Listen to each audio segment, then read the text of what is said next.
Welcome back to the Lightning Step Couch here at Global Exchange 2023. I am your host, Benjamin Turner, behavioral health advocate. Sitting with me is Deidra Lockhart, the Outpatient Managing Supervisor at the guest house located here in Ocala, Florida. Deidra, thanks for joining us. Thank you. Can you tell us a little bit about yourself and what you do for the guest house? Okay, I'm a licensed mental health counselor.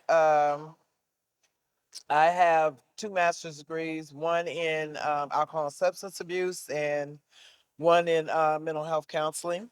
And I am the managing supervisor at the outpatient at the guest house. I started in residential as a therapist, and then I moved over to the outpatient as a therapist, and then I became the managing supervisor.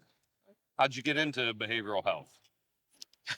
You can tell Well, me what you told me on the couch over there. what did I tell you on the couch? You said your behavior got Yeah, my yourself in. behavior. Yeah. Definitely my behavior got me into behavioral health. Okay. All right. So yeah.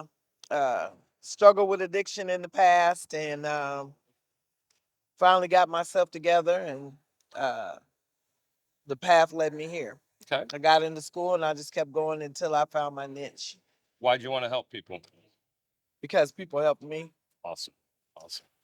Technology and innovation are a big theme here at GXC. How does technology help you do your job? It makes it very simple. Okay. When I came into working in this field, I was lucky because I didn't have to write notes Okay. where some of us started off as having to document through writing our own On notes paper. on Yeah. paper. Yeah. Yeah. And when I came in, there already was a health record when I started working at the my first job. Okay. So the documentation was much easier to do. Do you think technology and the leaders in technology are doing enough to serve you in your role? I think they're doing enough, and I also think that things are changing, so it gets a little easier. Okay. What kind So, of things are changing, if you can um, expand on that? treatment plans, Hmm. the way that they're documented, being able to go into the file and things are already defaulted, so you already have a base. You Okay. don't have to necessarily come up with your own words. Of course, you use the client's own words, but there's already things that you can click on that brings up things that you're already looking for. Yep. That also with diagnosis codes Okay. and symptoms, Okay. characteristics. Is there anything you'd like to see done better in technology?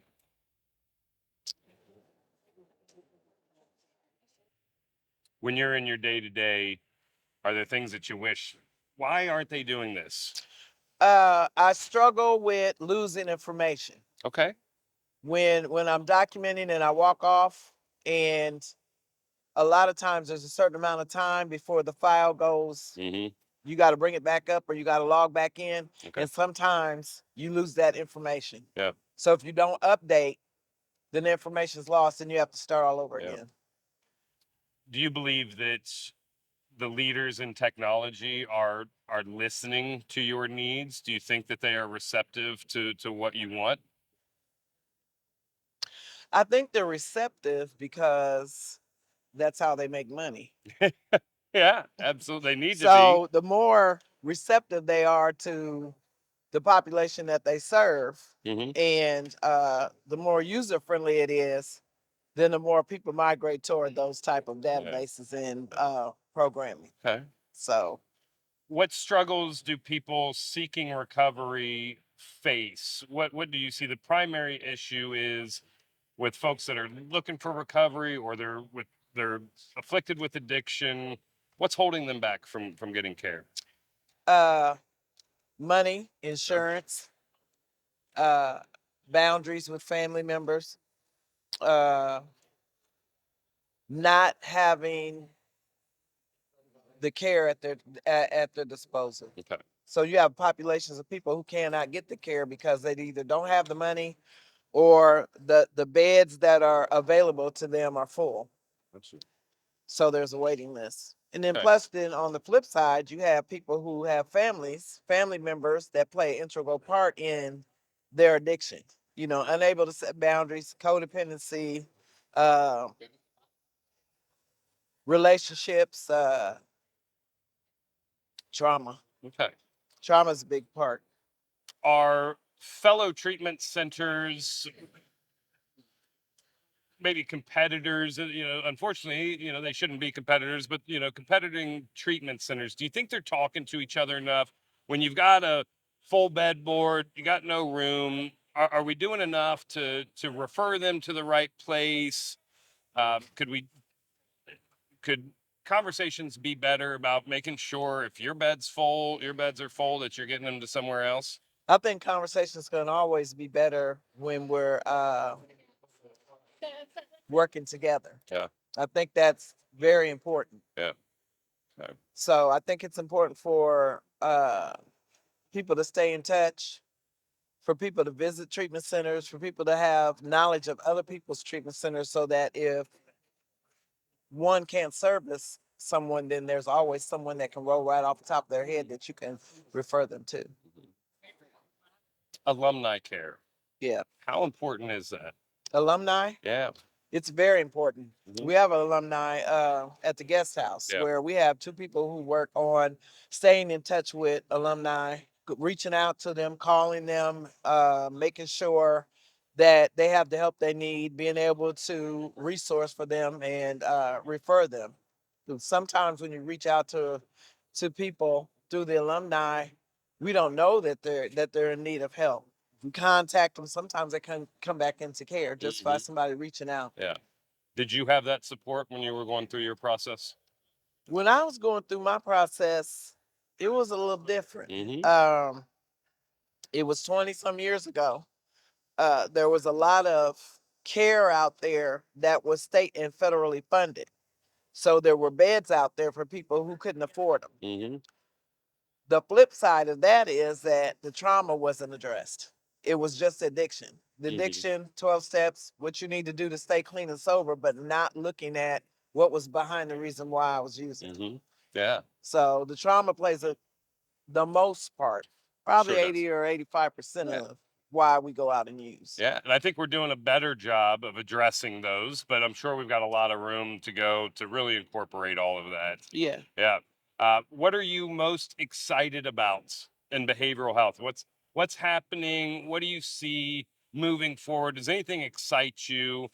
Whether it's technology or just treatments, anything excites you in behavioral health that maybe you didn't see a couple years ago that you're like, thank God we've got this now, or I'm excited to see this grow? What excites me is being able to learn learn more about trauma, learn more about addiction, learn more about myself so that I can better help other people learn more about. What was exciting to me was just this past Sunday with the all day intensive that we did with Judy and the internal family systems guy. I forgot his name. And then there was another lady, but Judy Crane, who was my boss, not to beat her to her horn, That's all but right. being able to listen to them give a brief synopsis of what was going on and about the trauma and what to work on, and then the breakout groups to where we as therapists had a chance to do some of our own work. And Judy believes in doing our own work, so we do our own work over there anyway. She said we do the intensives with her, and we do a lot of training that she assists and helps us to do financially. And but Sunday was a big thing because I kind of got pushed into doing some of my own work Sunday, which I wasn't expecting. And the thing about that is we never there's always something for us to work on. Yeah. So, and I thought I had worked on that, and I thought it was over with. And it smacked me in the face that day because so the work's never done. no, the work is never done. GXC, to other than being here in Walt Disney and having a blast, why are you here? I'm here because I like to see what's out there. I like to see how we can network with other treatment centers, other people in general, marketing, just seeing all these people here that have one common thread, and Yeah. that's helping other people. And then plus, I like the trinkets and the toys too. Oh yeah, so do I. So do I. I just grabbed a few things for my boy to take home to him. Yeah, It's fun that's to what get I did for my to get little. the swag. Yeah, Yeah, absolutely. You mentioned marketing. What are you interested in marketing? What are you looking to see? Is there something specific or just being able to get out there and get our name out there. okay? Some people don't know whole lot about us, Yeah, and we don't know a whole lot about other people. yeah. So just to be able to get our name out there and let everybody know who we are and what we do, and how important the focus is on the trauma, and how to the importance of staff and clients being able to work on themselves. Awesome. You going to Epcot tonight? I don't know. I don't want to. Don't want to. Not really. Okay. They're pushing me to, but Well, we'll it's leave kind of that one. chilly and stuff. Yeah, So yeah. yeah, We'll leave that one I'm alone. open-minded. Yeah. Well, Dee Dee, it has been a pleasure for you joining me on the couch. I really appreciate it. Deidra Lockhart, Outpatient Managing Supervisor at the Guest House in Ocala, Florida. Thank you so much for Thank joining you, sir. us. Enjoy your Appreciate time it. here. Thank you.